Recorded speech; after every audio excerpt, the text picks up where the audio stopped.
Hello everyone. इस video में मैं शक्ति दुबे मैम का ऐसे कॉपी दिखाना चाहता हूं जो कि मैम ने टेस्ट दिया था, जो कि नेक्स्ट आईएएस में टेस्ट मैम ने दिया था।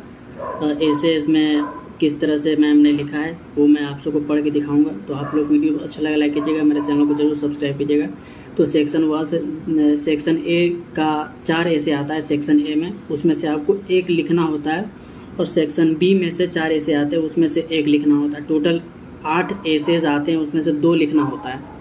तो मैम ने 4 नंबर वाला ऐसे लिखा है। क्वेश्चन नंबर 4 ये वाला, the ultimate measure of a man is not where he stands in moments of comfort and convenience, but where he stands at times of challenge and controversy. तो ये वाला क्वेश्चन नंबर 4 का ma'am ने ऐसे लिखा है। 12 पेजेस में ma'am ने लिखा है, यानी 1200 वर्ड्स में लिखना होता है एक ऐसे। तो आप 12 पन्ने के हिसाब से 24 पन्ने आपको लिखने होते हैं, अन्यथा आप अपने वर्ड्स को काउंट कर लें। अगर आपका 10 पेजेस या 9 पेजेस में ही आपके 1000 या 1200 वर्ड्स हो जा रहे हैं तो आप 9 पेजेस ही लिख सकते हैं। आप अपने वर्ड्स काउंट कर लीजिए कि एक पेज में आप कितने वर्ड्स लिख देंगे, क्योंकि कितनों का राइटिंग होता है थोड़ा स्मॉल, तो ज़्यादा वर्ड्स लिखा जाते हैं। कितनों का राइटिंग थोड़ा बड़ा साइज में होता है। तो शक्ति तो मैम का थोड़ा बड़ा साइज़ में वर्ड्स है मैम का, तो मैम ने थोड़ा ज़्यादा बड़े में मैम ने लिखा है, तो अपने हिसाब से देख सकते हैं। तो मैम ने डिफ़ाइन किया सिद्धार्थ गौतम के बारे में, जो कि गौतम बुद्ध थे, उनके बारे में बताया इसमें। और वो जब जन्मे थे तो कुछ ऋषि मुनि बताए थे कि ये ग्रेट लीडर बनेंगे जो कि राज करेंगे, नहीं तो मोंक बनेंगे, जो मोंक जैसे कि सब चीज़ छोड़ देने वाला, त्याग देने वाला, सब चीज़ घर और दुनिया त्याग देने वाला, और अपने जैसे कि आप साधु संत बोल सकते हैं उसे। तो उनके पिताजी ने ये सुन के बहुत ही उनको शौक लगा था कि मैं सिद्धार्थ को बाहर जाने ही नहीं दूंगा, घर से बाहर नहीं जाने दूंगा। लेकिन जो होना रहता है वो हो ही जाता है। जो भगवान जिस चीज़ के लिए बन के आए थे वो उस हिसाब से ही उन्होंने जिया। तो वो जब बड़े हुए, उनका शादी हुआ, सब चीज़ हुआ, तो वो एक दिन एक रात वो घर से बाहर अपने घोड़े पे चढ़ के चले गए। और एक और उसके मतलब सिद्धार्थ के साथ एक और उनके नौकर थे, जो कि सिद्धार्थ एक राजा के बेटे थे, आपको पता ही है। तो उनके साथ गए और उन्होंने देखा बाहर की दुनिया कि एक बूढ़े को बीमारी हुआ पड़ा है और एक बूढ़ा मर रहा था, तो सब चीज़ ले जाया जा रहा था। तो पहले दिन तो वो गए तो उन्होंने देखा कि सब चीज़ सेट है, सब चीज़ सही है, कुछ भी कहीं भी दुख नहीं है। लेकिन वो जब रात में गए तो उन्होंने देखा कि एक बूढ़ा बीमारी के कारण मर रहा है। तो उन्हें बहुत ही अलग फील हुआ, क्योंकि वो बचपन से लेके जब जवान हुए तब उन्हें कुछ भी ऐसा चीज़ देखने को नहीं मिला था, क्योंकि वो स्वाभाविक थोड़े वो दिल के जैसे बोलते हैं ना, ओवर सेंसिटिव, जो कोई भी चीज़ को बर्दाश्त नहीं कर पाते, वैसे विचार के थे, मतलब वैसे सोच के सिद्धार्थ थे बचपन में और जवानी में। तो उन्हें जब पता लगा ये सब कि बीमारी होगा, मैं भी मरूंगा, ये सब उसके नौकर ने बताया, ये सब बातें वही सब मैम ने सब इस ऐसे में डिफ़ाइन किया है सब ये सब। फिर 30 साल की उम्र में वो चले गए। 30 साल की उम्र में उन्होंने इनलाइटेनमेंट प्राप्त किया। फिर उनका डेथ हो गया, दुनिया को ज्ञान दिया। बुद्धिज़्म, जैनिज़्म, ये सब का आविष्कार किया उन्होंने, और इसी चीज़ के लिए वो बने थे। हालांकि वो सिद्धार्थ जो उनके बाद उनका गौतम बुद्ध नाम पड़ा, यानी बुद्ध यानी शांत, यानी मन विचार बहुत ही शांत। तो उनके बाद इनलाइटेनमेंट के बाद उनका ये नाम पड़ा।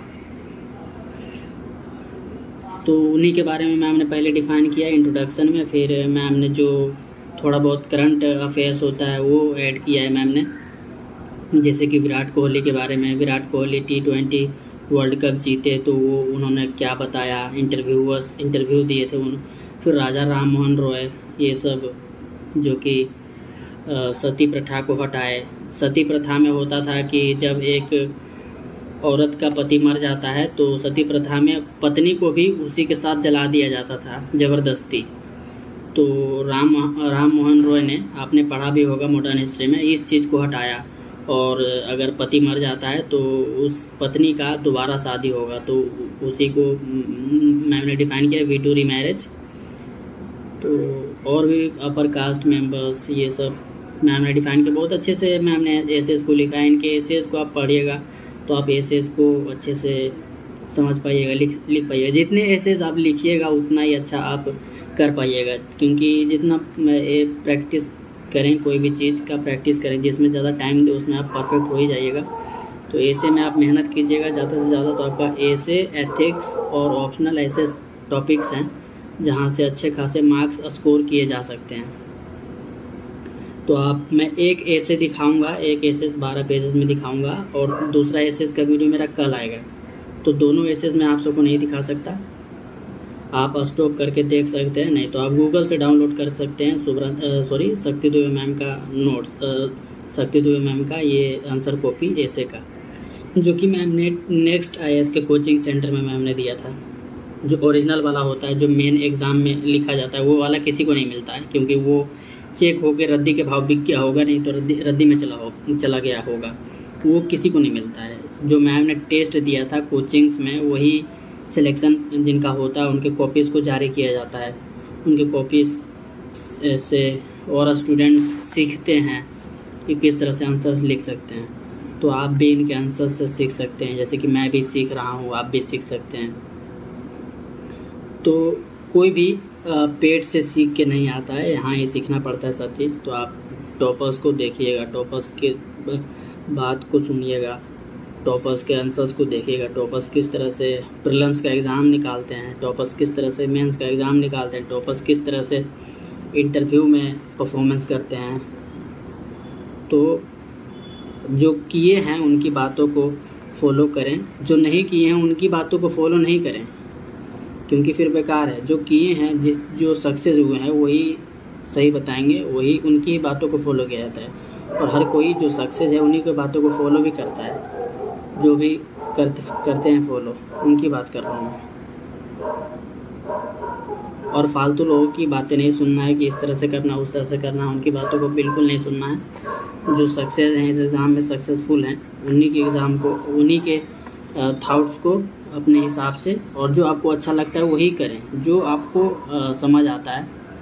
टॉपर्स भी हैं, फिर भी जो आपको अच्छा लगता है, आपके लिए कंफर्टेबल है, वही करें, क्योंकि हर किसी का सोचने और देखने का नज़रिया अलग अलग है। कोई भी इंसान सेम नहीं है, सिर्फ शरीर सेम लगता है, देखने को मिलता है, लेकिन अंदर से वो किस तरह का इंसान है, वो उनका देखने का नज़रिया सही भी हो सकता है, गलत भी हो सकता है। तो यहाँ जो भी इंसान है, हर कोई अलग अलग चीज़ के लिए बना है, अलग अलग, कोई भी सेम नहीं है। अगर सेम होता तो इतने सारे लोग नहीं होते। अब इस चीज़ को सोच के और समझ के चलिए। तो ये फिर मैम ने ये मील का एग्जांपल दे सकते हैं। It is better to be a Socrates dissatisfied